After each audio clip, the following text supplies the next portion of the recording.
Hello guys, آسٹریلیا versus Afghanistan. Afghanistan نے پہلے بیٹنگ کرتے ہوئے 192 رن کا ٹارگٹ آسٹریلیا کو دیا.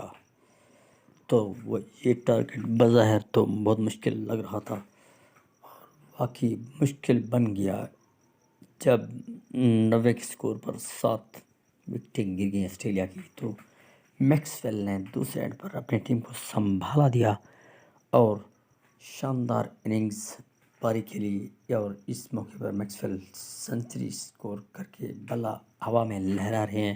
دوسری طرف افغانستان کے پلیئرز بالکل غمزدہ کھڑے ہیں کہ آسٹریلیا کے پلیئر میکسویل تابڑ توڑ حملے کرتے رہے اور چھکے چوکے میکسویل مارتے رہے. اسی دوران راشد اور وارنر کی تو نوک جھونک ہوئی. اسی طرح میکسویل گراؤنڈ میں بری طرح ہیمسٹرنگ انجری کی وجہ سے زخمی ہو گئے اور ڈاکٹر بار بار گراؤنڈ میں آتے رہے اور اس کو چیک کرتے رہے.